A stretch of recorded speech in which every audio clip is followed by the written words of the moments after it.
Bom dia a todos. Prazer muito grande estar aqui com vocês, todos vocês aqui, para a gente estar de novo nesse encontro mensal que a gente tem feito aqui do Vida Acessível. Meu nome é José Roberto Sevieri, eu trabalho na Reafé, que é uma feira de tecnologias assistivas, empregabilidade e esporte adaptado. Claro que com essa pandemia, essa confusão desse pandemônio todo, nós não temos ainda uma data, nem um local específico para realizar, mas a gente está esperando passar esse processo todo para começarmos a organizar de novo a vida normal da gente, que vai voltar. A vacinação está indo bem, a vacinação está diminuindo muito os índices, os casos, e logo, logo estaremos todos numa nova velha vida. É assim que vai funcionar, é assim que já funcionou em outros momentos e vai acontecer hoje também. Nós também estamos aqui hoje com o Rodrigo Rosso, da TV Reação, da revista Mobility, da revista Reação. Na verdade, ele faz umas 200 coisas. Eu nem acredito como é que ele tem tempo. Acredito que ele não durma, mas ele deve ter tempo para fazer isso tudo. Bom dia, Rodrigo. Bom dia, tudo bem? Tudo bom, Zé Roberto? Muito obrigado pelo convite mais uma vez. Romeu Sasaki, grande mestre. Meu abraço aí para o Romeu que está com a gente aqui na revista Reação já há 24 anos. 24 anos como nosso consultor técnico aí, grande parceirão. Cid Torquato, tudo bem, meu amigo? Como é que vai? Hoje é dia do amigo, né? E é muito bom a gente estar aqui entre amigos nesse dia de hoje, falando com um grande amigo, grande professor, Romeu Kazumi Sasaki. Muito legal estar aqui. E a gente faz bastante coisa mesmo, Zé. Como você mesmo já adiantou, é a revista Reação já há 24 anos, a Feira Mobility Show, que também vai acontecer em 2022, assim como a Reafer, né? Vai acontecer em 2022 também. A Feira Mobility Show, que também é uma feira voltada para pessoa com deficiência, já acontece aí há 6 anos. Nós ficamos sem fazer feira em 2020 e 2021 por conta da pandemia, e vamos retomar a coisa aí. Retornamos aí agora em 2022, final de maio em São Paulo. Também ainda não tem lugar e nem a data definida, porque aqui em São Paulo tá bem complicado esse negócio de pavilhão aí para a feira. Então, eu sei que eu quero final de maio, no máximo comecinho de junho de 2022. Já estou até anunciando isso. E em dezembro de 2022 vai ser no Rio de Janeiro. Aí já tem local e já tem data. Vai ser no Rio Centro em dezembro. Né? Mas aqui em São Paulo ainda não tem a data nem o local definido ainda não. Quando tiver, a gente avisa. E tem a TV Reação também, o portal de notícias da revista Reação, a revista Reação impressa, que é essa que todo mundo já conhece aí há 24 anos no ar, né? E também a revista Reação agora digital, aplicativo, portal, enfim, e a TV Reação. Vamos lá, a gente se vira nos 30, mas consegue. Mas você tem uma notícia para dar para a gente aí, que parece que o negócio do IPVA funcionou. Como é que ficou isso? Graças a Deus, a gente conseguiu reverter aí, né? Reverter. A gente conseguiu uma conquista, né? O IPVA não, foi o IPI, Zé. O IPI, o governo federal tinha baixado uma medida provisória que havia jogado o teto do IPI para R$70 mil e a troca do carro para 4 anos, assim como era já o ICMS, assim como ainda é, né? O ICMS, a isenção de ICMS para pessoa com deficiência. Mas foi votado agora no Congresso, passou pelo Senado, passou pela Câmara, e a gente conseguiu aí que o Bolsonaro acabou de sancionar agora, na semana passada, e já está valendo, graças a Deus, o IPI agora, o teto para compra do carro 0 km com isenção de IPI é de R$140 mil, o que isso abre aí um leque tremendo de modelos de automóveis, né?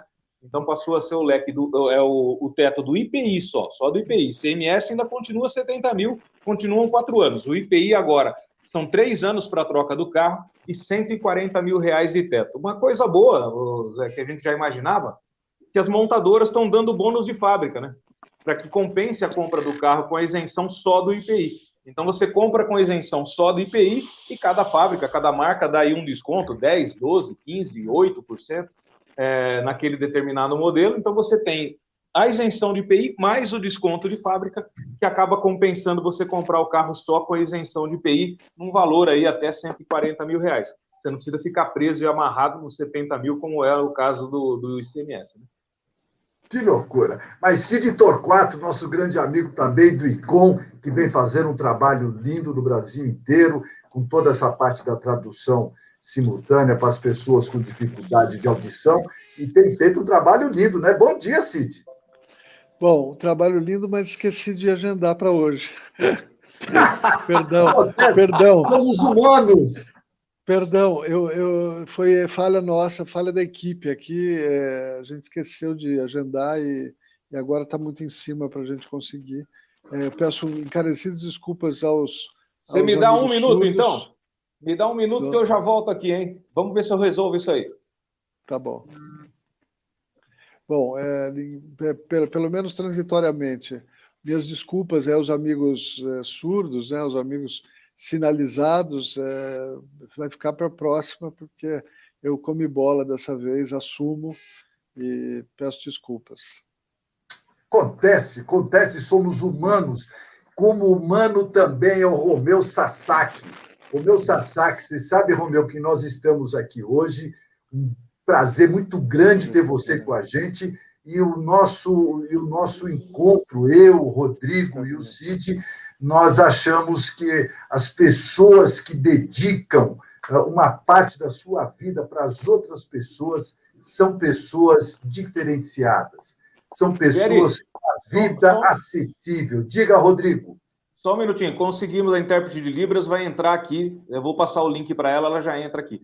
A intérprete está aqui no estúdio hoje, da revista, então ela aproveitar que ela está aqui, ela vai entrar. Tá bom? E fazer Libras para a gente, beleza? Ótimo, obrigado. Beleza, parabéns, obrigado. Isso é muito bom. Muito bom. Então, Romeu, a gente tem feito esse trabalho e a gente tem visto o seguinte, muitas pessoas, todo mundo de uma forma geral, eu, Rodrigo, Cid, você, todos nós lutamos pelas nossas vidas. Também lutamos pelos nossos familiares. Também lutamos pelas nossas comunidades. Mas tem algumas pessoas que lutam por abrangências muito maiores, como é o seu caso, que está tanto tempo ligado nesta área. Um filho de japoneses que vieram do norte do Japão no começo do século passado, em 1937, vieram para o Brasil, porque lá no Japão tinha uma crise de emprego muito grande, faltava emprego para todo mundo, e o Brasil faltavam trabalhadores, faltava braço, mão de obra. E daí os governos fizeram um acordo para receber os imigrantes japoneses. Pegaram o seu navio, vieram para cá, e o Romeu Sasaki nasceu aqui com essa maravilha, esse brasileiro, filho de estrangeiros que adotaram o Brasil como seu país. Bom dia, Romeu. Bom dia, muito obrigado por todo esse elogio aí, estou muito feliz. Já fiquei feliz quando fui convidado para falar hoje, né? E eu estou muito contente de ver o Rodrigo, o Cid Torquato, nesse encontro de hoje. Você sempre morou aqui em São Paulo? Sim, eu nasci em Campo Grande, né, Mato Grosso do Sul. Naquela época era só um estado chamado Mato Grosso. Mas eu nasci lá em Campo Grande, na zona rural. Era uma fazenda de gado e dentro da fazenda havia uma edícula. E já havia, quando meus pais chegaram aqui no Brasil, em 1932, já havia alguns japoneses que vieram nas levas anteriores de imigrantes. Então, eles eram trabalhadores dessa fazenda que era de propriedade de um senhor britânico. E, entrando um pouquinho em detalhe, é o seguinte, quando fizeram o acordo Brasil-Japão, já lá no Japão, meu pai ficou sabendo que viria ao Brasil não como trabalhador braçal, mas viria como professor de cultura japonesa para ensinar os japoneses que vieram de lá, que já estavam aqui antes dele, e os que nasceram aqui, né, filhos dos descendentes, já nasceram aqui. Então, o governo designou a Fazenda Lobo, que é o nome da fazenda onde eu nasci, para que meu pai fosse recebido lá, ele e a minha mãe, né, foram lá para Campo Grande e eu nasci em 1938. E desde lá já tenho uma certa ligação minha com pessoas que têm deficiência. E eu espero contar alguma coisa sobre como que eu acabei trabalhando nesta área toda a minha vida, né? Desde que eu nasci praticamente, né? Meus pais ficaram lá na fazenda até quando eu tinha lá meus 3, 4 anos de idade. Daí os meus pais e eu começamos a vir em direção à capital paulista. Eles não vieram direto para São Paulo, eles foram parando ao longo da estrada, né? Estrada de rodagem. Não, último assistir o vídeo. Parando em algumas cidades, como, por exemplo, Araçatuba, Veracruz, né? E, finalmente, quando eu já tinha lá meus 6 anos, estamos aqui na capital paulista. Desde lá, então, tenho morado aqui até hoje. E você em São Paulo, você começou a estudar o quê, a formar o quê? Como é que foi formando a vida da sua família aqui? Pois não. Pois é isso que é engraçado, porque ao longo da minha vida, né, desde que eu comecei a atuar nesta área, muitas pessoas fizeram essa mesma pergunta que você fez, né? Como é que eu fiz, o que eu estudei, como é que eu estou nesta área? E claro que quando eu era muito pequeno, eu precisei perguntar para meus pais como é que era a nossa vida, né, quando eu era pequeno ainda, já lá na fazenda e aqui. E fiquei sabendo, então, que desde pequeno, quando eu ainda estava lá em Campo Grande, meu pai era professor, dava aula na nossa casa, que era uma edícula dentro da fazenda. Então, eu posso dizer que eu nasci numa escola, porque a minha casa era uma escola, né? Praticamente. E meu pai disse que ele tinha alguns alunos com deficiência também. Essa parte eu não me lembro nada, né? Dessa idade, até 3, 4 anos, eu não me lembro nada. Agora, a partir de 5 anos em diante, eu já lembro de muitas coisas que aconteceram na minha vida, né? E, de fato, meu pai continuou dando aulas. À medida que ia mudando de cidade, ele tinha lá, juntava os imigrantes e os filhos dos descendentes e continuava dando aula. E sempre havia 1 ou 2 ou 3 pessoas, crianças, adolescentes, com deficiência.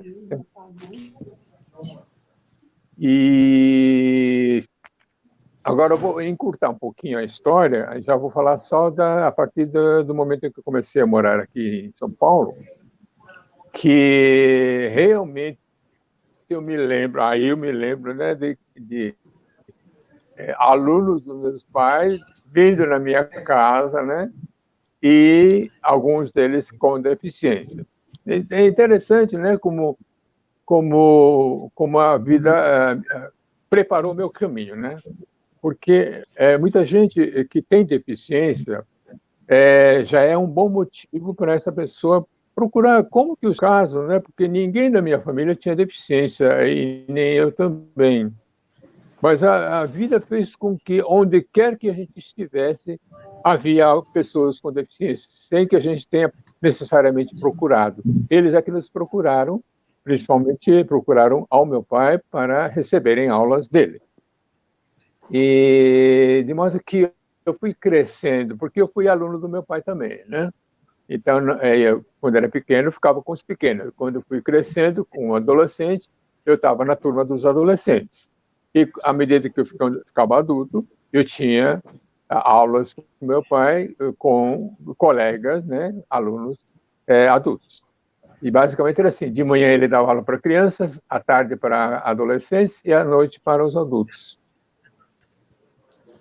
E vários fatos aconteceram na minha vida que me ligaram a essa circunstância, né? E muita gente pergunta exatamente isso. Por que você está nessa área? O que motivou você a procurar esta área? E foi aí que eu fui compreendendo, né, à medida que eu crescia, fui compreendendo que eu nunca procurei trabalhar ou estudar onde houvesse pessoa com deficiência, e sim que onde eu estivesse já havia pessoa com deficiência. De modo que foi muito natural. E eu me tornei um defensor quase que obsessivo de educação inclusiva, né? Então, sempre entrou na minha cabeça, na minha formação, que é possível pessoas com deficiência e pessoas sem deficiência estudarem juntos no mesmo ambiente físico, no mesmo ambiente mesmo, né? E a minha experiência de ter estudado, ser colega de pessoa com deficiência nas várias idades que eu fui atingindo, me convenceu, né? Me fez gostar demais e me convenceu da validade, da importância de haver educação para todos, incluindo pessoas com e sem deficiência, no mesmo ambiente.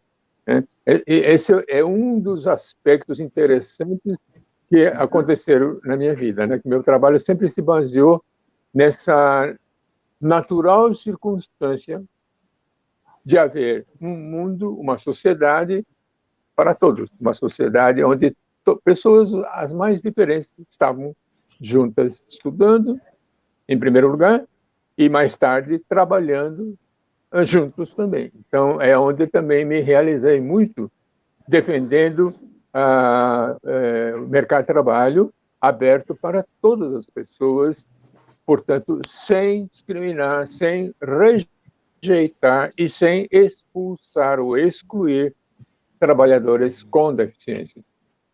Então, tudo isso gira em torno daquela crença absoluta, né?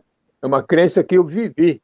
Não apenas estudei, mas eu vivi essa circunstância de haver uma sociedade que acolhe todos e que todos se respeitam nas diferenças que cada um tem. Não importa se a pessoa tem deficiência ou não. Todos nós temos algumas especificidades, que são as diferenças individuais que todos nós temos. Ou não? Isso, viu, Romeu? Nós já estamos aqui com a Laís Batista, entrou aqui já para nos... para já fazer a nossa tradução. Obrigado, Laís, por estar presente. O Rodrigo tem conseguido também uma outra tradutora, ele vai dizer o nome dela aqui já já. Nós estamos também com a audiência aqui do Israel de Souza, Edson Cavalcante, Enilton Justino, Fabiana Trigo Cáceres, Fátima Massa, Patrícia Ribeiro Costa, o Silvio Souza, que está dizendo que o professor Romeu é um grande prazer, mesmo que virtualmente, vê-lo novamente. Silvio Souza, de Carapicuíba, que está aqui com a gente, te mandando um grande abraço. Mas, Rodrigo, diga para a gente, a tradutora que entrou e saiu, e me conta um pouco para todos nós, como é que foi essa experiência de 20 e tantos anos com o doutor Romeu. Rapaz, primeiro agradecer aí a Ana Paula Navarrete, né, que hoje a gente tem gravação aqui e tem boletim ao vivo também aqui na TV Reação, então a Ana Paula Navarrete está aqui com a gente e ela entrou aí para quebrar um galho enquanto não chegava o pessoal do ICOM, mas rapidinho já chegou aí, o Cid foi ligeiro. Aí a Ana Paula Navarrete que fez aquele trechinho para nós. Queria agradecer a Ana Paula aí. O Romeu Sasaki foi uma experiência incrível, rapaz, foi uma das primeiras pessoas que eu conheci nesse segmento, que não era o meu. Eu também não tenho nenhum parente com deficiência, não tinha nenhum familiar com deficiência, não tinha deficiência, eu também não tenho deficiência, então agora até tenho, né? Eu coloquei uma prótese no meu joelho esquerdo, então agora eu sou uma pessoa com deficiência. Mas até então não conhecia nada, meu negócio era pecuária. Coincidência ou não, Romeu, aí, o meu negócio também era boi. E eu acabei entrando nesse segmento em função de uma feira que aconteceu, chamada REA, em 1997. E em 1996 eu conheci o Romeu Sasaki, quando ainda estava sendo feita a organização da REA pelo Vicente Defini Neto, que era quem era o organizador daquela feira na ocasião. Ele me apresentou o Romeu Sasaki. Eu acabei colando no Romeu, né, para aprender um pouco, porque eu não sabia nada disso aqui, não conhecia nada. e pedir a ajuda do Romeu, que prontamente sempre nos acolheu, sempre nos ajudou e nos orientou nesse tempo todo. De lá para cá, uma parceria aí de 24 anos, o Romeu junto com a gente, ensinando todo dia. O Romeu, cada vez que a gente encontra com o Romeu, conversa com o Romeu, fala com o Romeu, lê um artigo do Romeu publicado na revista, no portal, enfim, é um prazer muito grande, porque o Romeu, ele acorda ensinando, vive ensinando, respira ensinando, dorme ensinando. O Romeu é uma lenda viva desse nosso segmento aí da inclusão, do trabalho adaptado, da educação inclusiva, já ajudou o Brasil inteiro e é referência não só no Brasil como fora. Você lembra, né, Zé, quando a gente fazia a Reatec, quando nós dois éramos responsáveis aí pela organização da Reatec, quando tinha a palestra do Romeu Sasaki, chegou até a cair parede, lembra? Do auditório, tinha tanta gente, mas tanta gente, que a parede do auditório caiu, não aguentou o volume de público que tinha dentro do auditório. A gente tinha que abrir as portas e o pessoal fica sentado no saguão, sentado no chão, assistindo a palestra do Romeu lá dentro do auditório. Era fantástico. O Romeu é muito querido no Brasil inteiro, por onde a gente passa, todo mundo pergunta do Romeu, quer autógrafo do Romeu na revista. É uma maravilha, né, Romeu? O Romeu é o pai da inclusão, eu costumo dizer, no Brasil aí. Uma das grandes figuras, Rodrigo, tem muitas outras, lógico, mas o Romeu é um ícone aí. Diga, Romeu! Bom, Rodrigo, muito obrigado, né? Oi, Rodrigo, muito obrigado. E deixa eu acrescentar aí um exemplo, né, real, disso que você falou a respeito do público que aparecia lá, né, na Reatec e tudo mais. Numa das edições, eu me lembro que foi assim, quando eu terminei, né, a minha palestra, muita gente que estava do lado de fora, que não puderam entrar no auditório, o auditório enorme, estava super lotado, não entrava mais ninguém. Então, quando terminou, eu fui lá, né, fui lá para o corredor, deu um monte de gente lá, se juntou e pediu para se eu poderia dar uma palestra resumida para eles aqui no corredor mesmo. Bom, eu não vi nenhum problema, né? Não ia atrapalhar ninguém. Eu acabei, então, repetindo a minha palestra, claro, um pouco mais abreviada, né? E fiz essa palestra no corredor para aquelas pessoas que não puderam assistir a palestra. Esse foi um lance muito interessante. Rodrigo, outra coisa também é gado, né? Envolvendo gado, né? No seu caso e no meu, né? Sabe por quê? Depois que as pessoas começaram a me conhecer, algumas pessoas perguntaram assim, Romeu, o seu nome é Romeu Kazumi Sasaki, né? É um nome bonito, né? Que seus pais que deram? Por meus pais. E que nome bonito, né? Romeu e Julieta, né? Aquele romance do Shakespeare, né? Aí eu contei para eles uma coisa que meus pais me ensinaram, né? É um detalhe. Falei, não, esse nome Romeu não se inspirou no romance do William Shakespeare, não era aquele do Romeu e Julieta, não. Então, o que foi? Foi o seguinte, assim que eu nasci, meus pais, né, meu pai e minha mãe, iam saindo para ir para o centro da cidade de Campo Grande, que nós estávamos na zona rural. Aí o dono, aquele britânico, falou, vocês vão para onde? Né? Ele falou, não, nós vamos registrar o meu filho, o nosso filho, lá na cidade. Que bom! E você já tem um nome? Claro, né? E qual é o nome que vocês vão dar para ele? Eles disseram, vai ser Kazumi Sasaki. Aí o inglês falou, mas e o nome brasileiro, o nome cristão, não vai colocar? Aí meu pai, né, recém-vindo do Japão, ele, como assim? Opa, saiu do ar. Não? Não, tá tudo certo. Caiu. Alô? Tá tudo certo? Eu não estou vendo nada. Tudo certo. Pode continuar. Eu estou vendo. Continua a história aí. Posso continuar falando porque está tudo preto aqui. Pode continuar, Romeu, pode continuar. Espera um pouquinho, então, espera um pouquinho só, hein? Eu já vou colocar isso aqui no ar direitinho.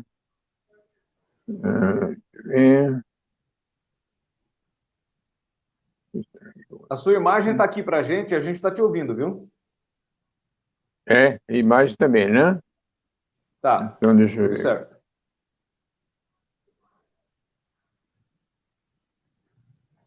Pode continuar, se você Espera um quiser. pouquinho só. Eu vou falando alguma coisa só para não ficar um silêncio. Deixa eu mostrar para vocês o seguinte, que por algum motivo isso aqui saiu do ar. Vocês não estão vendo a minha imagem? Estamos vendo a sua imagem. Tá congelada, mas a gente está vendo. Tá bom. Então vamos lá. Você estava falando do nome, que daí o seu pai estava escolhendo o nome, e daí o inglês perguntou para ele sobre o nome brasileiro, cristão.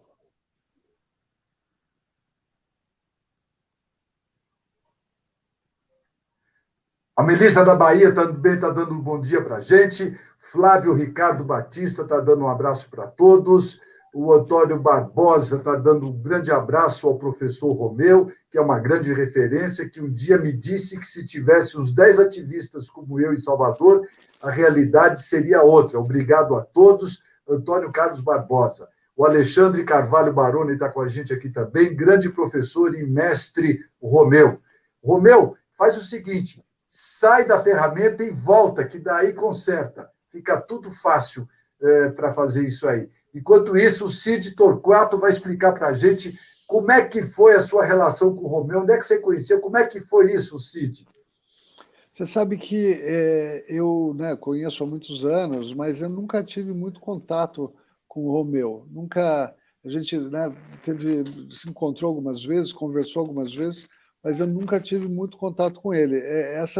Esta seria a primeira grande oportunidade que eu tenho de estar mais próximo dele. Quer dizer, você vê que ele me conhece, né? A gente se conhece, mas eu nunca tive a oportunidade de conversar muito com ele.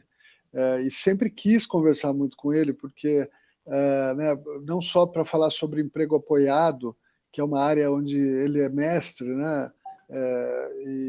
Essas questões, os desafios da empregabilidade da pessoa com deficiência. E, bom, vamos esperar que ele volte, né, com tudo ok, e eu vou aproveitar essa live para me aproximar dele.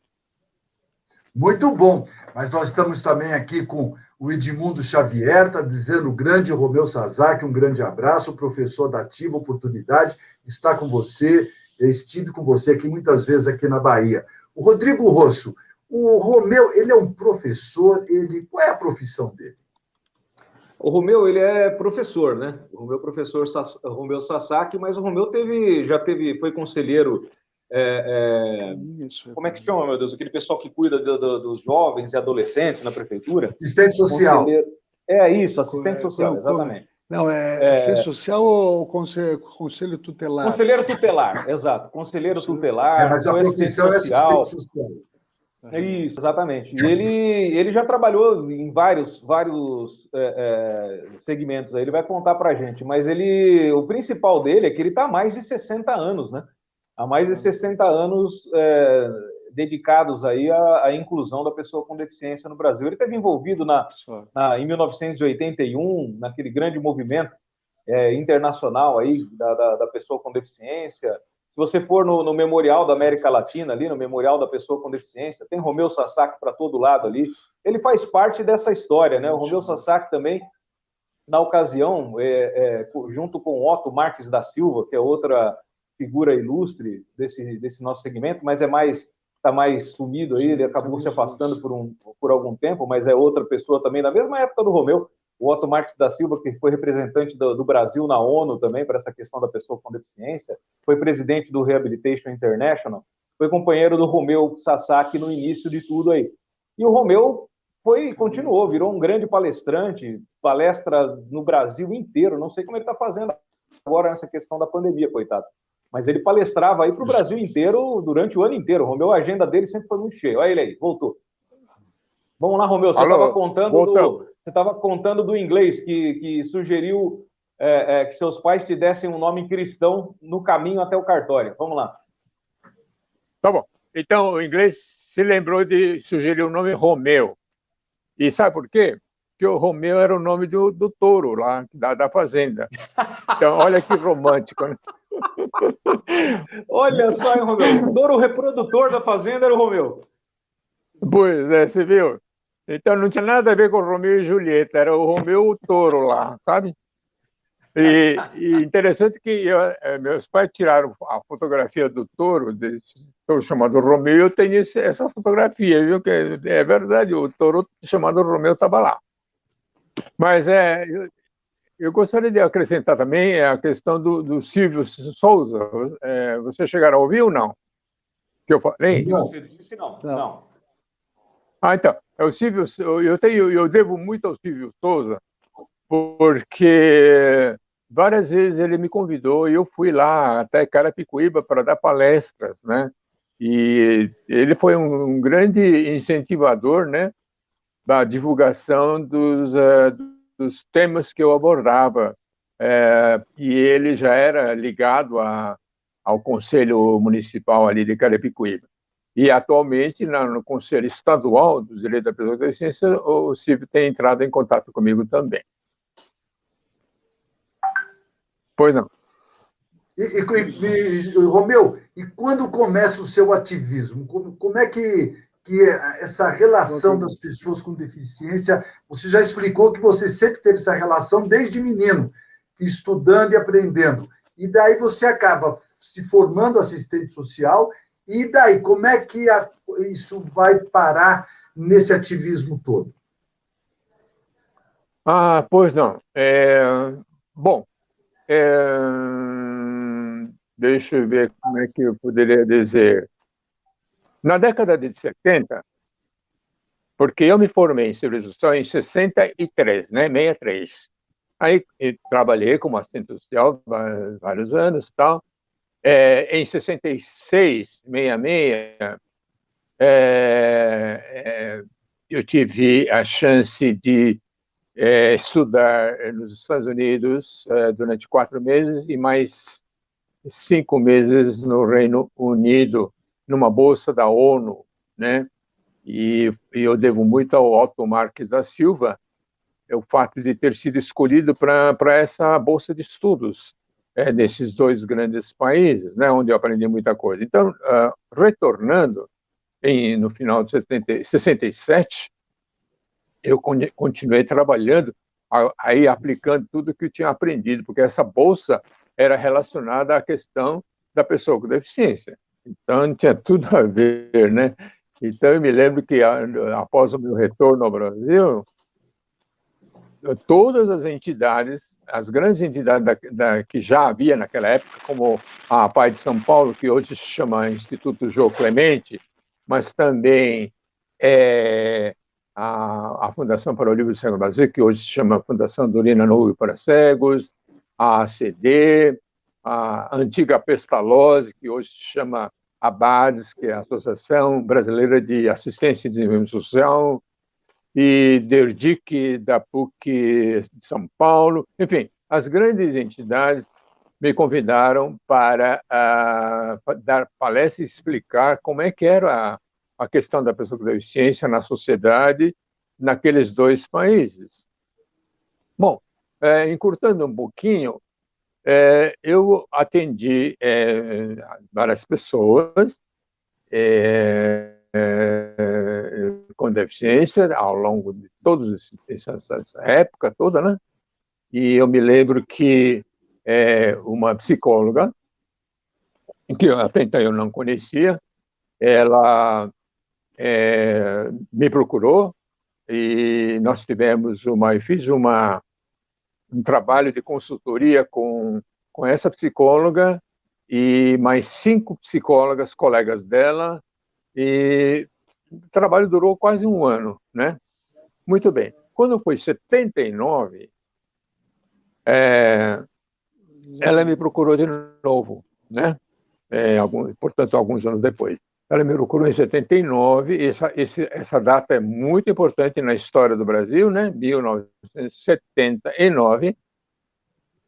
Ela me procurou com a seguinte proposta, que ela estava fazendo parte de uma liderança de pessoas com deficiência, a de São Paulo, estavam formando o primeiro movimento, né, pela primeira vez no Brasil, o movimento das pessoas com deficiência pelos direitos que essas pessoas estavam querendo defender através de um movimento.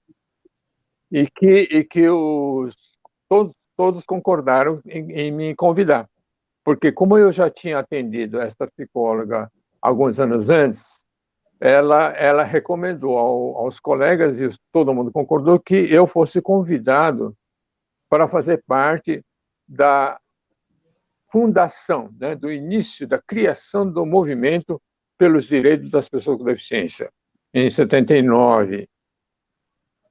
E eu perguntei por que eu fui escolhido, né? Qual foi o argumento que eles tinham, né? A justificativa para me convidarem, sendo eu uma pessoa que não tinha deficiência. Aí ela falou uma coisa que eu não esqueço até hoje, né? Que depois foi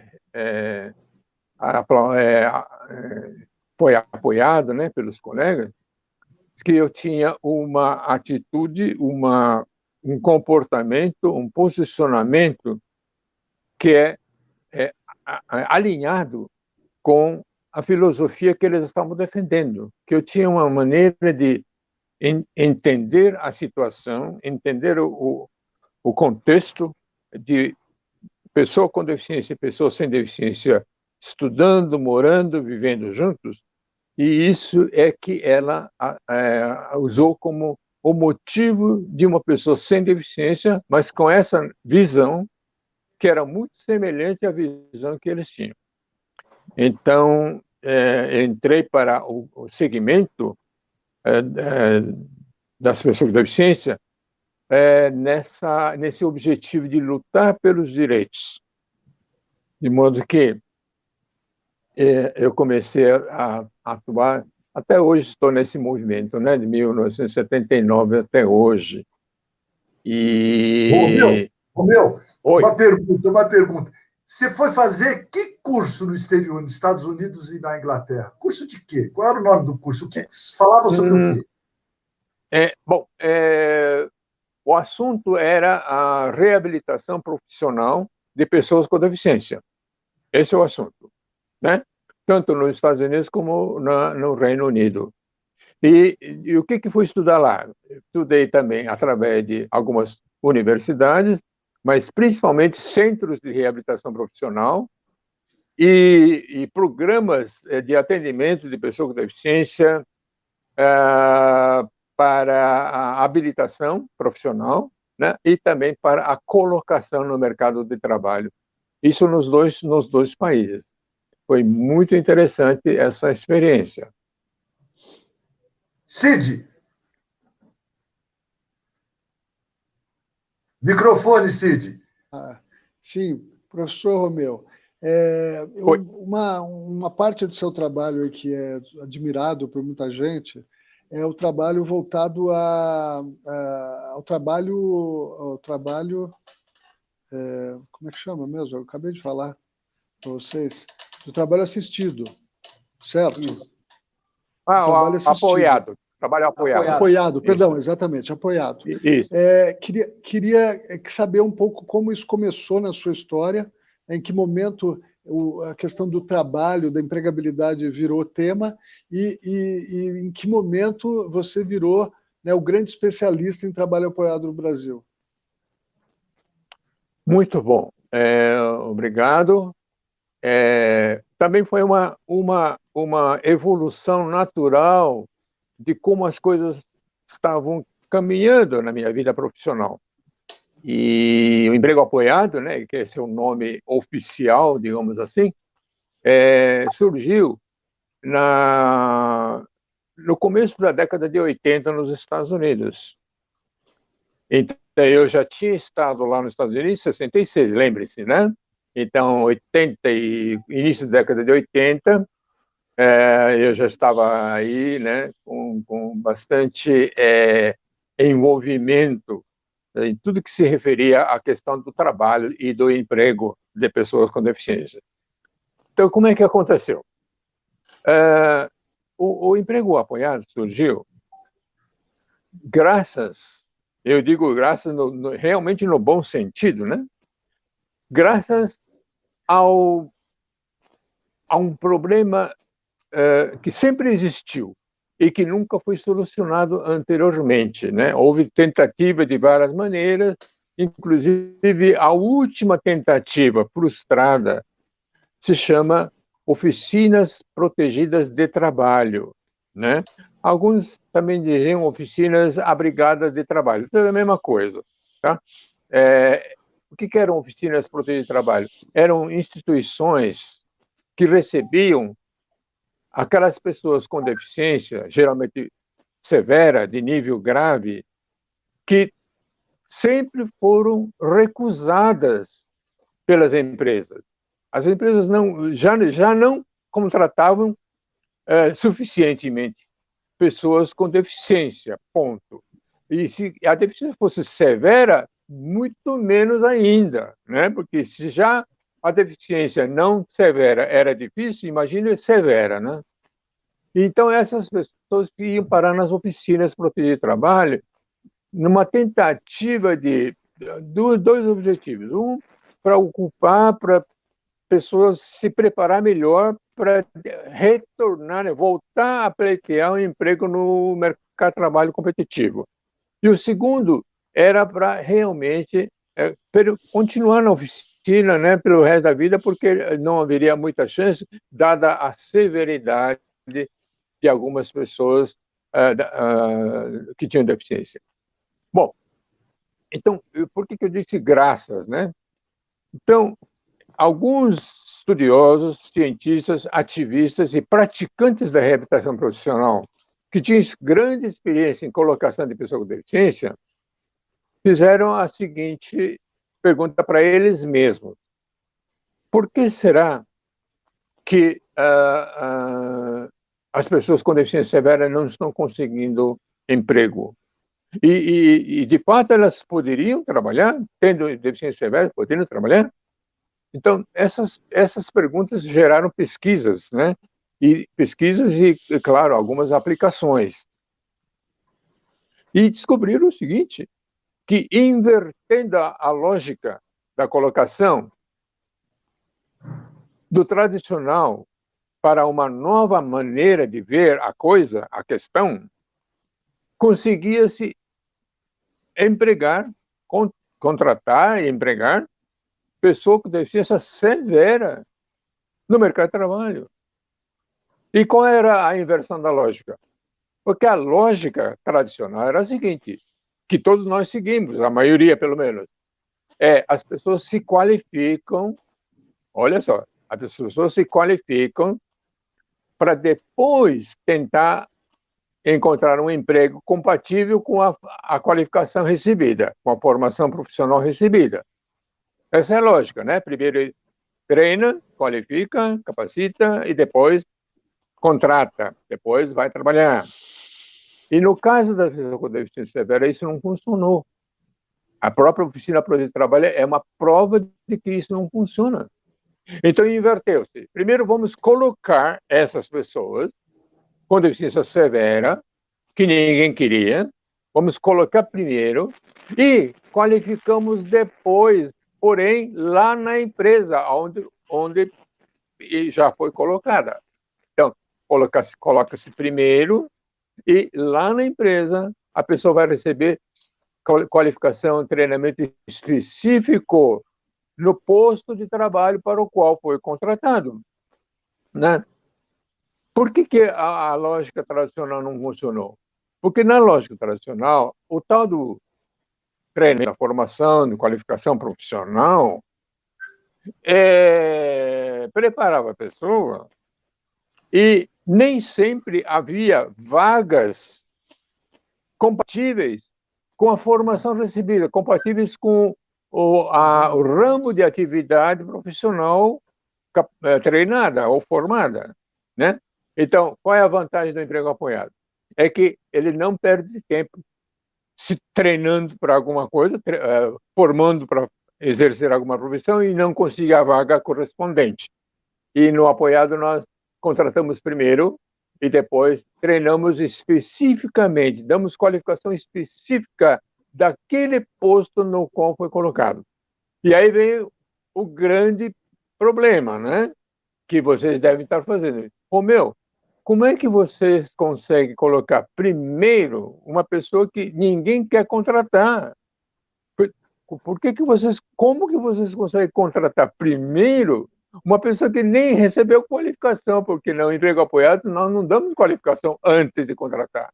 Nós damos qualificação depois de contratado. E aí vem, então, o grande segredo, né, do emprego apoiado, que é a habilidade, a competência do que nós chamamos de consultor de emprego apoiado, né, que antigamente, na origem, se chamava treinador profissional, treinador laboral, preparador laboral, né? Em inglês é job coach. Então, o grande segredo está nessa pessoa que se especializou, foi preparado, esse profissional foi preparado para ser hábil em contactar empresas, hábil em convencer a empresa a contratar primeiro, e esse consultor ajuda, apoia a empresa que contratou primeiro a capacitar competentemente, capacitar adequadamente cada pessoa com deficiência severa a executar bem, funcionar 100% na execução daquele posto, daquela vaga que foi preenchida. Então, o meu trabalho, né, o meu envolvimento nisso foi uma evolução natural, porque, veja, mesmo agora fazendo um paralelo com a educação inclusiva, a escola comum já não queria matricular a pessoa com deficiência, já não queria, tá? E mesmo que depois, evoluindo, a escola comum começou a admitir algumas pessoas com deficiência, só admitia se a pessoa com deficiência já fosse preparada, pronta para acompanhar uma classe comum, uma escola comum. Então, voltando para o mercado de trabalho, na lógica tradicional, ele só queria assim, já não queria contratar pessoas com deficiência. Se for severa, menos ainda. Mas, se fosse preparada primeiro, poderia ser que algumas pessoas poderiam ser contratadas, né? E eu na minha formação, né, desde criança, como eu já expliquei para vocês, isso não entrava na minha cabeça, né? Porque a pessoa com deficiência não precisa provar que ela é capaz de seguir numa escola comum, provar que é capaz de trabalhar numa empresa comum. Ela não precisa provar isso primeiro, né, para depois ser aceita. Então, o emprego apoiado ajudou muito a abrir a cabeça de muita gente. Olha, o problema de vocês não quererem contratar a pessoa com deficiência, nem a severa, nem a que não seja tão severa, é que vocês, antes de mais nada, não querem ter esse tipo de profissional trabalhando na sua empresa. Vocês não querem, né? O problema é preconceito, o problema é de atitude. Porque se vocês quiserem realmente contratar e acreditarem que qualquer pessoa pode pleitear esse emprego, desde que ela receba depois, lá na empresa, a capacitação específica, isso é possível, né? O emprego apoiado provou que isso é possível. Então, isso entrou na minha cabeça, né? Que nós agora estamos capacitados a convencer as empresas a contratar até pessoa com deficiência severa, que sempre foi rejeitada, a trabalhar e mostrar depois, com a capacitação no trabalho, capacitação em serviço, mostrar quão capazes elas são. Então, a capacidade funcional, a funcionalidade laboral das pessoas com deficiência, né, é uma resultante de mudança de atitude, mudança de paradigma e também a introdução de tecnologias, adaptações razoáveis e vários outros recursos que fazem com que pessoas com as mais variadas características diferenciadas possam ser 100% competentes. Então, é isso que é importante botar na cabeça, né? Que até uma pessoa com deficiência severa é capaz de provar que ela é 100% capaz de executar alguma função, algum trabalho. E a mesma coisa acontece na educação inclusiva, né? Desde que haja uma mudança de atitude, um olhar diferente para com a pessoa com deficiência, qualquer que seja a deficiência, severa ou não, e qualquer que seja a categoria ou tipo, essa pessoa consegue sim. E outra coisa bacana, tanto na comum, né, na lógica tradicional comum, como na lógica apoiada, acontece o seguinte: quem ganha estudando junto numa escola comum e quem ganha trabalhando junto numa empresa comum não é apenas essa pessoa com deficiência, e sim todos, né? Essa é a coisa que nós gostamos muito de provar para as pessoas. Olha, quem ganha com isso são todos os alunos e todos os trabalhadores, que um ensina o outro, um aprende o outro, porque agora cada um respeita a diferença do outro. Né? Cada um sabe que cada um, tendo ou não deficiência, é diferente dos demais.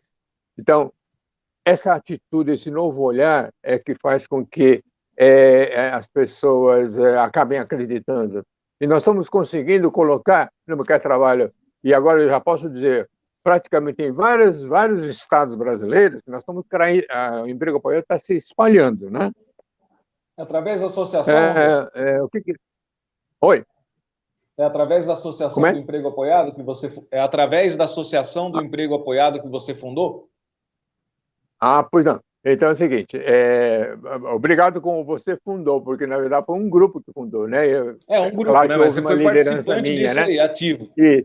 Isso. Eu liderei esse movimento. Então é o seguinte, nós temos uma associação chamada Associação Nacional do Emprego Apoiado, sigla é ANEA, e foi fundada em 2014. Bem jovem ainda, né? Bem nova essa associação. Mas nós estamos crescendo muito e nós podemos dizer que hoje nós temos no Brasil centenas, não é dezenas, mas centenas de pessoas com deficiência severa trabalhando no emprego apoiado em empresas comuns. E empresas pequenas, médias e grandes, né? Não importa o tamanho da empresa, sempre é possível isso acontecer, né? Então, olha por que a gente está feliz, empolgada com isso, porque hoje o mundo inteiro, onde há países onde houver emprego apoiado, já está provado há mais de 40 anos, já, essa altura, já 40 anos nos Estados Unidos, né? O que nos Estados Unidos começou o emprego apoiado pela lei em 1986, né? Antes já havia a prática do emprego apoiado lá nos Estados Unidos, mas não havia lei. E a partir de 86, a lei, o emprego apoiado já está regulamentada em lei federal lá nos Estados Unidos. Depois entrou Portugal, também entrou Espanha, o Reino Unido, o Brasil e assim vários países, inclusive o Japão, né?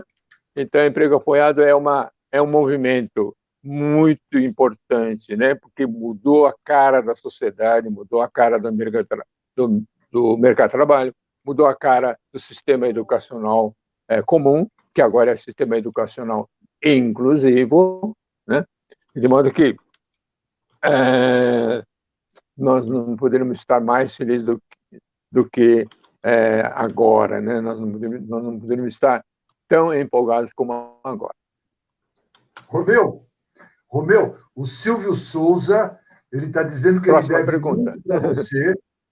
O Silvio Souza está dizendo que deve muito para você. Eu não estou ouvindo, Sevieri, eu não estou te ouvindo.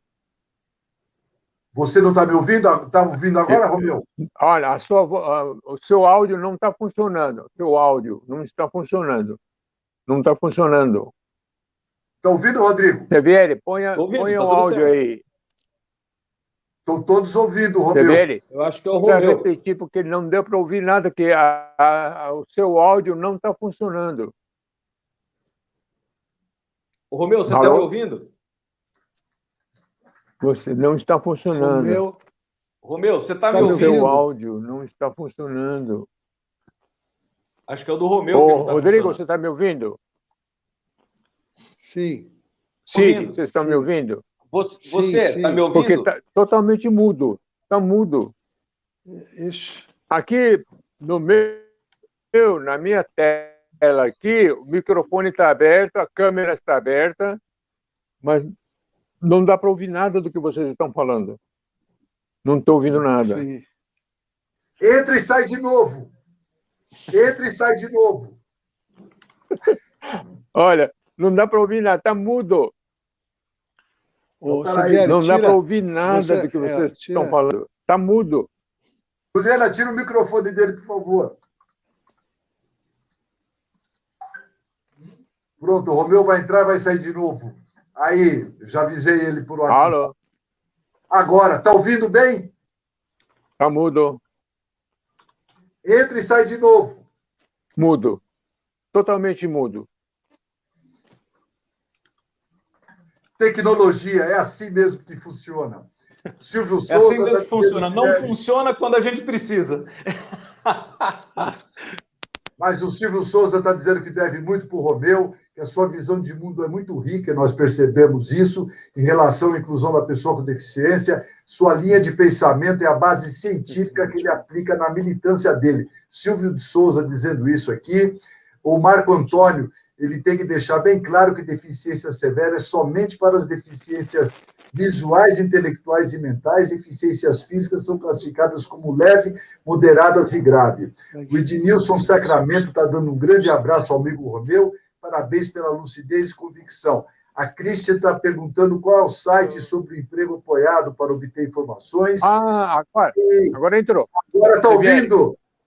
Agora sim, mas a gente tem que repetir tudo que eu não deu para ouvir nada que vocês falaram nos últimos minutos. Mas você vai ver, porque depois você vai receber o link e vai poder assistir tudo. Mas a Fabiana Trigo Cáceres, ela quer saber, em São Paulo, atualmente, onde é feito esse trabalho apoiado.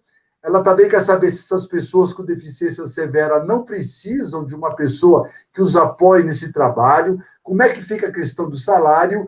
E a Christian quer saber qual é o site sobre o emprego apoiado para obter informações. E uma coisa muito importante que você disse aqui, e que o Rodrigo percebeu em todas as entrevistas que nós fizemos anteriores, que a questão do preconceito continua muito presente. Romeu, sua vez. Tá bom. Então, deixa eu mostrar para vocês aqui, perguntando por quê, né? Deixa eu dizer para vocês o seguinte, olha. Então, anote o seguinte. Vocês podem escrever para contato@ANEA, não é ANEIA, é ANEA Brasil, tudo junto, ANEA Brasil junto, .org.br. Esse é o e-mail para vocês fazerem qualquer contato, tá bom? Tem um site lá, que é www.aneabrasil, tudo junto, aneabrasil.org.br. Muito bem. Em São Paulo, nós temos várias entidades que têm emprego apoiado. Aliás, é assim, várias entidades que têm programa de emprego apoiado. Então, é uma entidade comum, por exemplo, a APABEX é uma entidade especializada, o Instituto Jô Clemente é uma outra entidade especializada, antiga a parte de São Paulo, né? Então, todas essas entidades, também falo de São Paulo, né? Paraná, Rio de Janeiro, Minas Gerais, assim por diante, Santa Catarina, existem programas de emprego apoiado.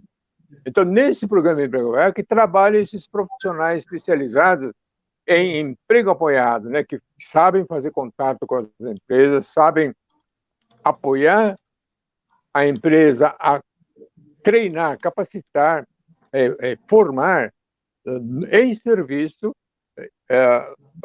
na função específica para a qual, em primeiro lugar, foi contratada, né? Primeiro contrata, depois é que treina. Várias dessas entidades, então, têm programa de emprego apoiado, tá bom? Então, através do programa de emprego apoiado, que possui uma equipe de consultores de emprego apoiado, que fazem esse trabalho com a empresa, junto à empresa. Então, não se trata de, como na lógica tradicional, não se trata de encaminhar uma pessoa com deficiência qualificada e esperar que a empresa, então, contrate para ter essa pessoa trabalhando lá naquela empresa. Não é isso, né? Nosso trabalho de emprego apoiado é um trabalho junto com a empresa, dentro da empresa, junto da empresa. Então, isso é muito importante, né? Que a pessoa com deficiência severa, né, nunca teve esse tipo de chance na vida, né? Como eu já expliquei antes, e agora está tendo essa oportunidade, né? Então, nós temos praticamente todos os tipos de deficiência têm sido beneficiado com o emprego apoiado. A Christian está perguntando se tem equipes na Bahia, se tem pessoas trabalhando lá, fazendo esse tipo de trabalho de emprego apoiado. O Ednilson quer saber qual é a receptividade das empresas em relação ao emprego apoiado, se existe muita rejeição. A Fabiana Trigo Cáceres está dizendo que, além de estar lhe ouvindo, está adorando conhecer a sua trajetória e o seu trabalho, Romeu. E a Patrícia Ribeiro Costa está dizendo gratidão ao Romeu por todo o conhecimento adquirido em capacitação aqui na PAI de Salvador. Gostaria de saber se a capacitação do ambiente de trabalho, se quem faz é a empresa. Então, quem perguntou, a Christian, que perguntou do Nordeste, já está aqui. A Patrícia está dizendo que tem na PAI de Salvador. Romeu, sua vez. Muito bom, é verdade. A PAI de Salvador é uma das primeiras entidades, junto com mais 4 entidades, é a primeira no Brasil a incorporar no programa de atendimento de pessoas com deficiência para o mercado de trabalho, foi a primeira a tratar, né, e incorporar, então, a metodologia do emprego apoiado, sim. Então, a PAI de Salvador é de 1997. Olha só, em 1997, né? Então, a PAI de Salvador já tem essa história, né? E imagine só, né? Naquela época, essa revolucionária prática, né, do emprego apoiado, né, incorporado, né, dentro de... E depois, eu participei, né, junto com uma pequena equipe, nós capacitamos mais de 2.000 APAES daquela época, né, de 1997, quase 2.000 APAES daquela época incorporaram a metodologia do emprego apoiado desde então, certo? Então, isso é muito importante. E, paralelamente, então, outras entidades fora do sistema APAE, fora das APAES, da Federação Nacional das APAES, nós tivemos, então, as outras entidades que eu citei aqui agora há pouco, né, como a ABADES, a APABEX, PEPA e assim por diante. E, sem dúvida alguma, nós queremos que isso chegue, né, a todas as entidades. Assim, se houve rejeição das empresas. Não. É interessante, né, porque para as empresas foi uma surpresa, tem sido uma surpresa, receber consultores de emprego apoiado com essa visão diferente, exatamente inversa, né? É contrária à lógica tradicional. E como recusar, como rejeitar o emprego apoiado se o programa de emprego apoiado está lá para ajudar, sem cobrar nada. É gratuito. Ajuda a empresa, lá dentro da empresa, como capacitar na própria função para a qual foi contratada, como, então, fazer essa qualificação da pessoa com deficiência severa, no caso, né? De modo que não houve rejeição, não. As empresas ficavam, assim, impressionadas, né? Surpreendidas por essa abordagem de colocar primeiro e depois capacitar lá dentro da empresa. De modo que não há registro de recusa, né? E outra coisa, as empresas que aceitaram, né? Que a maioria das empresas que aceitaram voltava pedindo mais. Olha, nós queremos receber mais pessoas do emprego apoiado aqui para nós, né? Nós gostaríamos de que vocês viessem de novo aqui com outras pessoas para nos ajudar nessa contratação e, em seguida, a qualificação. Então, é isso que tem acontecido. Rodrigo, sua pergunta.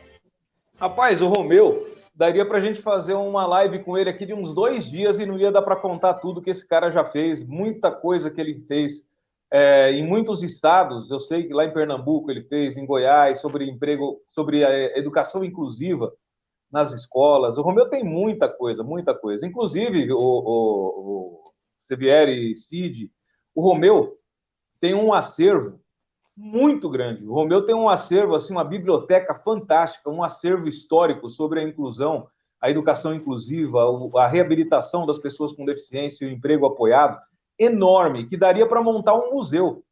E um dos meus sonhos, aí, dos meus desejos, ele sabe disso, é a gente, de repente, conseguir um dia, né, Romeu, montar um Instituto Romeu Sasaki, um museu Romeu Sasaki. Esse cara tem muito para colaborar e contribuir com todos, não só os profissionais que já atuam nessa área, mas com os próximos profissionais que vão vir por aí, com os alunos das universidades. O Romeu tem muita coisa aí para oferecer ainda, muita lenha para queimar, né, Romeu? O Romeu tem aí hoje está com quanto, Romeu? 19, 20 anos que você está fazendo hoje, não? Você deve aniversariar esse ano fazendo quanto? 19 aninhos de idade? Que o Romeu, ele já passou dos 80, gente, mas parece que tem 20. O Romeu é só energia e é muito legal. Romeu, o que você pretende... Oi, diga lá. Olha, por coincidência, nós estamos Rodrigo, olha, nós estamos em julho. Oi. E no dia 29 agora de julho eu vou fazer 83. Então, então eu posso dizer que nessas mais de 8 décadas, né? Oi, pode falar. Alô? Alô? Sim. Estamos ouvindo. Estamos ouvindo. Alô? O que aconteceu? Sim. Então, eu estava dizendo que nesses mais de 8 décadas, né? Acabei, digamos assim, realizando várias coisas, sempre relacionadas a pessoas com deficiência. E não importa se a deficiência é severa ou não severa, e não importa a categoria, o tipo de deficiência, né? E outra coisa, certa vez alguém perguntou: Romeu, o emprego apoiado é para ajudar, é por causa da lei de cotas que surgiu o emprego apoiado? Não necessariamente, né? Porque, como eu já disse, os Estados Unidos, né? Eles tiveram até 1990 eles tinham a lei de cotas, né, também, né, por causa da Primeira Guerra Mundial, por causa da Segunda Guerra Mundial. Então, as cotas, né, eram coisa comum lá nos Estados Unidos. Só que, a partir da década de 90,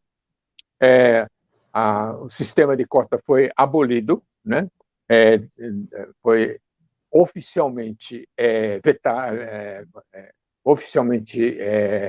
vetada, e no seu lugar, no lugar do sistema de cotas, existe uma lei antidiscriminação. Então, é crime discriminar, ponto final. Não se trata de dizer se a empresa é obrigada a contratar 2%, ou 3%, ou 4%, ou 5%. Simplesmente é crime discriminar pessoas com base na deficiência que ela tem. Então, a nossa conversa, sim, a empresa ela está aberta em 100%, e não apenas 2%, 3%, 4% e 5%. Né? Então, claro que, já que no Brasil ainda existe a lei de cotas, ainda nós vamos comemorar 30 anos agora, no dia 24 de julho, claro que já que existe e ainda existe, e ainda é necessária, o emprego apoiado ajuda sim. Claro, imagine, se a empresa já é obrigada a contratar, e tem essa alegação, muitas empresas alegam que não há pessoa com deficiência capacitada para a empresa contratar, que não tem qualificação para que corresponda à vaga que a empresa está pedindo, né? Tudo isso não é problema para o emprego apoiado, né? Porque, como eu já expliquei, o que é o emprego apoiado. Então, sim, a empresa ganha muito bem. Ela pode continuar praticando a colocação tradicional de exigir qualificação antes de contratar, continua fazendo isso para a maioria das pessoas com deficiência. Agora, para a minoria, que é exatamente a minoria que é constituída por pessoas com deficiência severa e bem severa, a lei de cotas está aí com uma proposta, uma metodologia inversa da metodologia tradicional. Então, todo mundo pode ser beneficiado, de um jeito ou de outro, ou pela maneira tradicional, ou pela maneira apoiada. Romeu, está ouvindo? Olá. A Fabiana Trigo Cáceres. A Fabiana Trigo Cáceres quer saber o seguinte: quem arca com os custos da qualificação? Quem paga essa conta? No emprego. Mas dentro do emprego apoiado ou fora do emprego apoiado? No emprego apoiado. Eu preciso saber. Tá bom. Então é o seguinte: no emprego apoiado, pela lei, lá nos Estados Unidos, já em 1986, já surgiu com essa questão de quem arca com o custo, né? Porque é bacana a proposta do emprego apoiado, mas embora a empresa que contrata primeiro através do emprego apoiado, embora essa empresa não tenha que pagar nada para o programa de emprego apoiado, o programa em si envolve custos. Claro, tem o salário do especialista, né, o salário do consultor de emprego apoiado, envolve custos do salário de outras pessoas que trabalham no programa de emprego. Então, quem que paga, quem que cobre isso, né?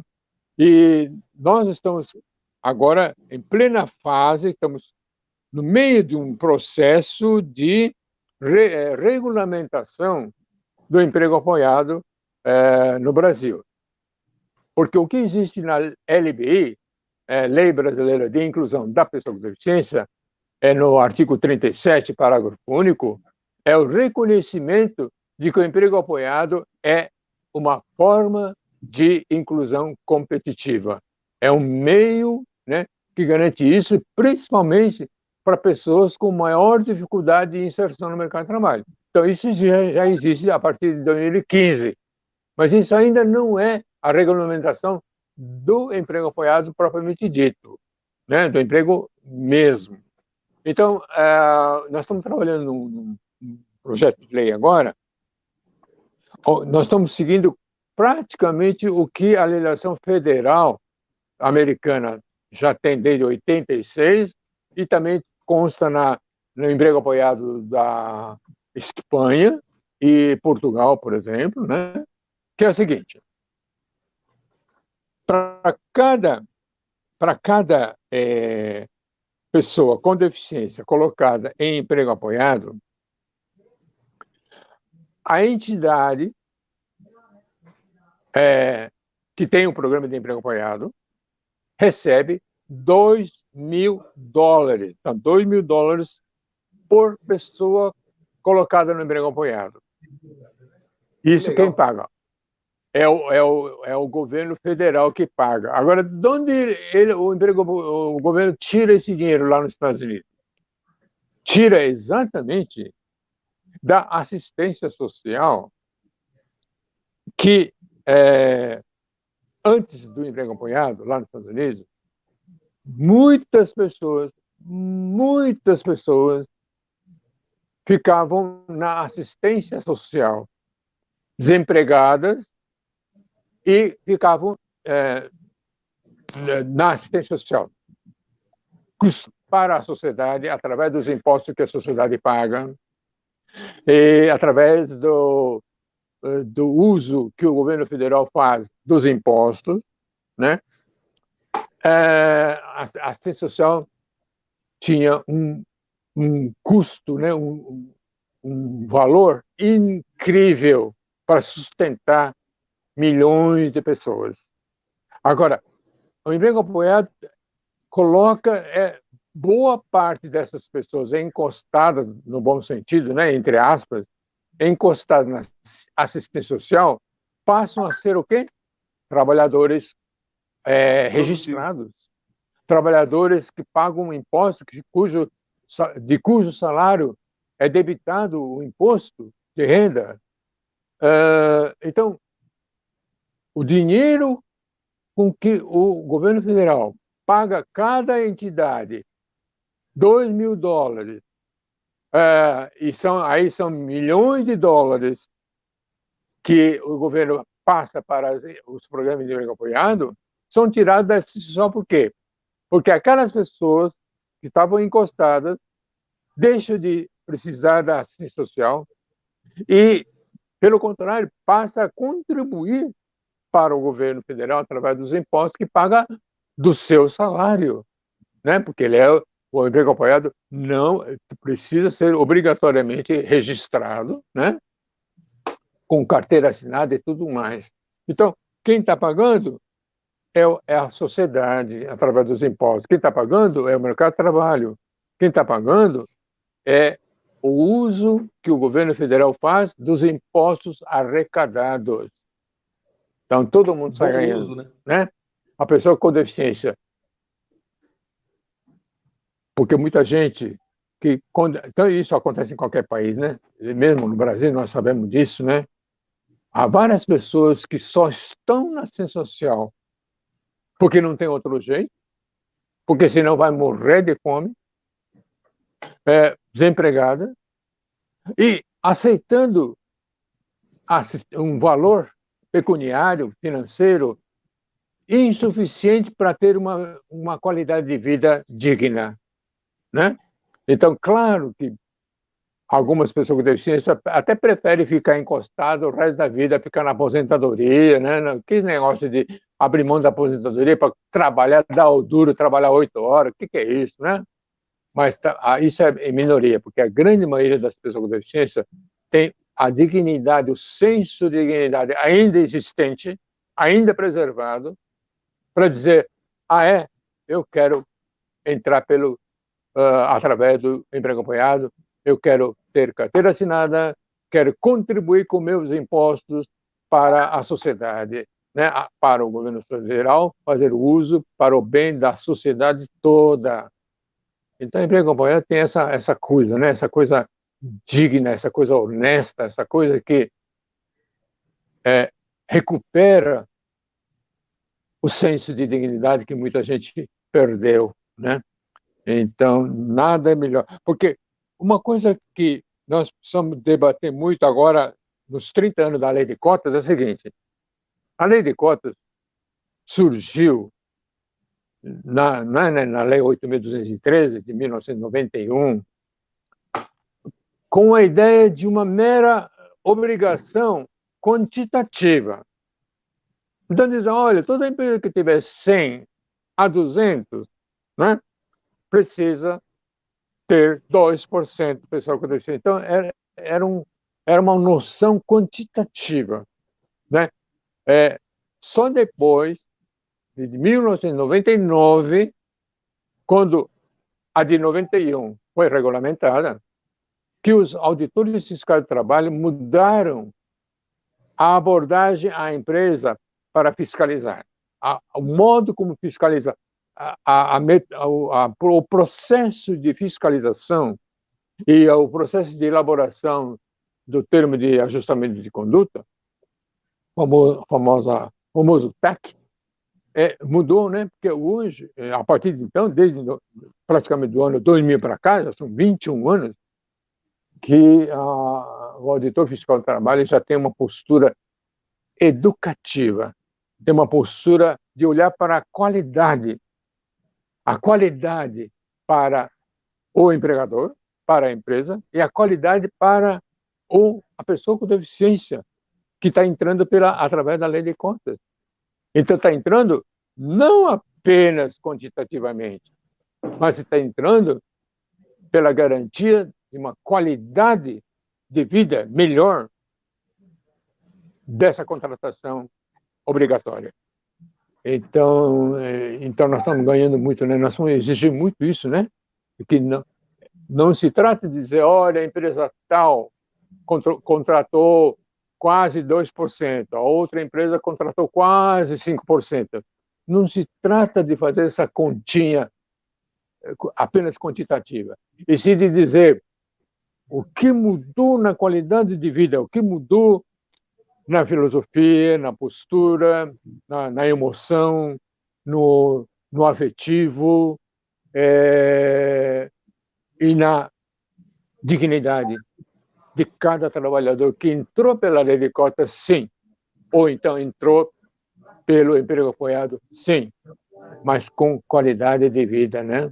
Resgatando aquela coisa muito importante, todos nós aqui, que é ter orgulho de ser um cidadão que está trabalhando, ter orgulho de contribuir com seus impostos para que a sociedade inteira seja melhorada, para que o mercado de trabalho inteiro seja melhorado, porque agora nós temos verdadeiros cidadãos. Cidadãos são seres humanos que têm a maior satisfação de estar contribuindo desta forma para a qualidade da própria sociedade Romeu na qual nós vivemos. Que maravilha, Romeu Sasaki. Muito bom. Cid, o Rodrigo, nós temos... Você não está ouvindo de novo? Mas, Cid, nós temos um problema aqui de relógio. Não dá para ouvir nada. Entra e sai de novo. Entra e sai de novo.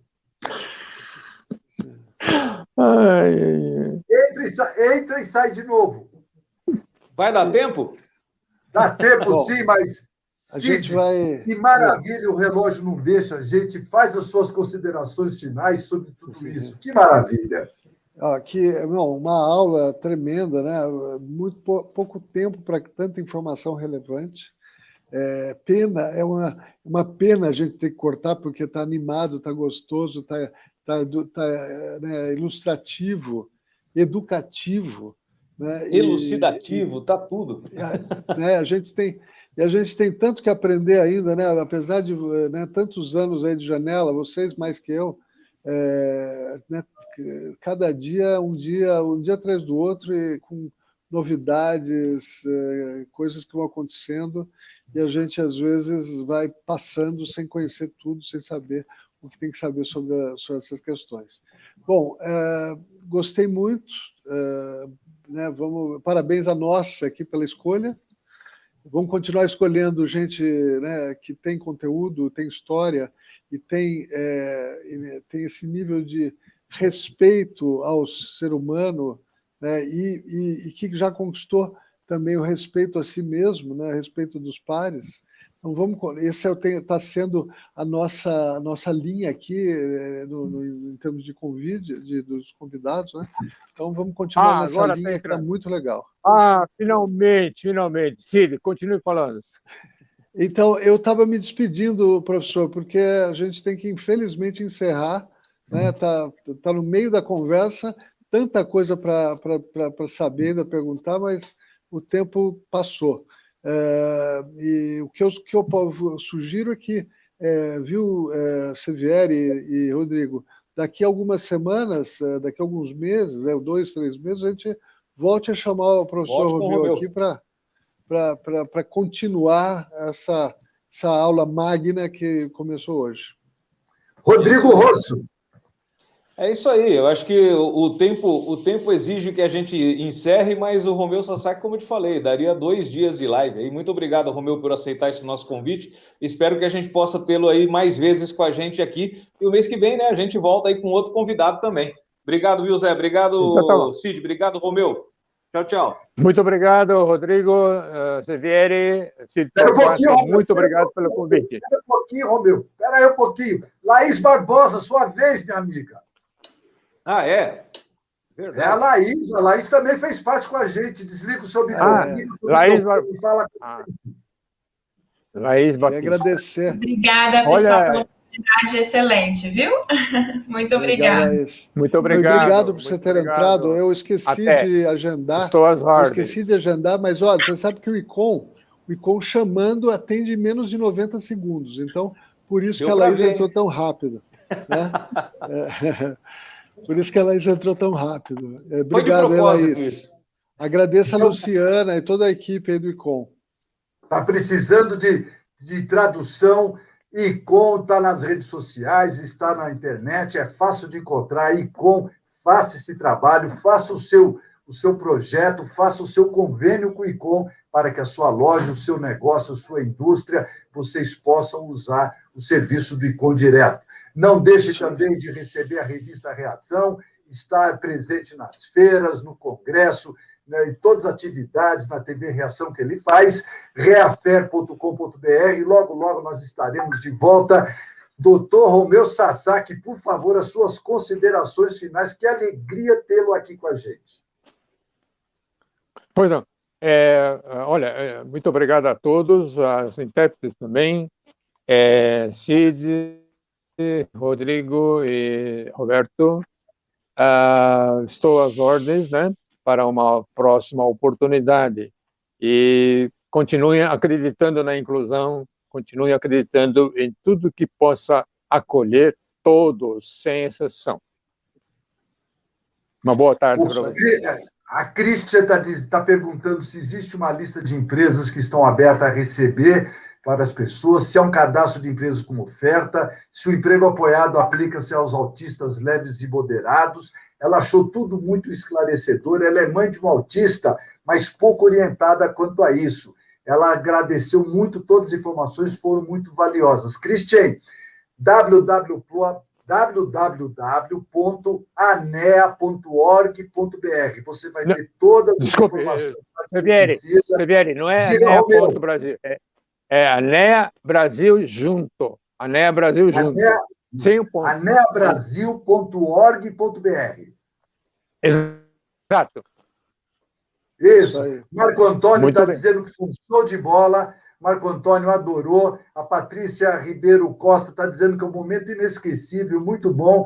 Fabiana Trigo Cáceres dando parabéns de monte. Christian agradecendo novamente. E Romeu Sasaki, que eu posso dizer em nome de todos nós aqui, é o seguinte: obrigado por você existir. Obrigado por tudo. Foi muito bom. Muito. Até a próxima. Obrigado. Tchau, gente. Tchau, pessoal. Até Obrigado. a próxima.